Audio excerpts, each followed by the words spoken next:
Ramdam ang tensyon sa pagitan ng dalawa. Ngayon, matapos ang ilang buwan, ang matinding issue, sina Jane Oineza at Loisa Andalio, may hihintay pa rin alitan ang katotohanan, ang kanilang harapan sa isang special POV. Noong Lunes, nagsimula na ang inaabangang Kapamilya Gold serye na Nasaan Ka Nang Kailangan Kita, kung saan dalawa sa mga bida, sina Jane at Loisa.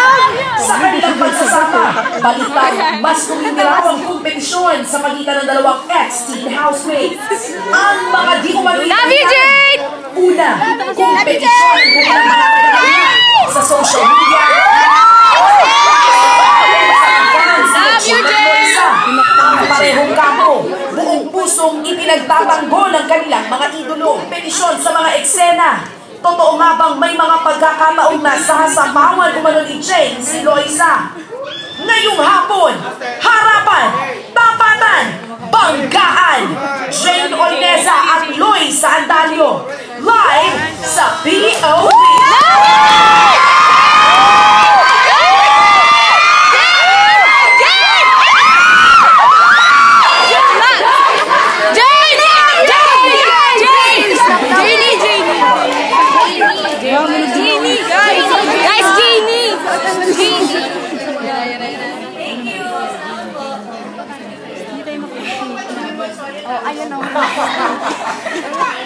Chris was about to say, na nag-guess sa si Loisa, sabi niya, you have to do your makeup this way, and then you were saying she listened and she looks great.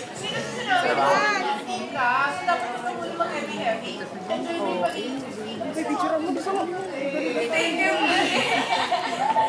Okay. Paano nangyari?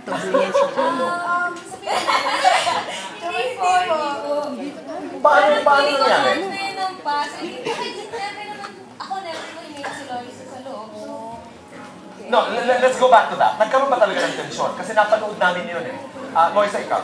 Give us your side of the story. Sa akin po siguro, yun lang po yung mga nakita ng mga tao. At hindi rin po siguro may iwasan kasi sa TVB nga po, kulong lang kami and kami-kami lang po. Pero siguro yun lang po yung nakita ng mga tao.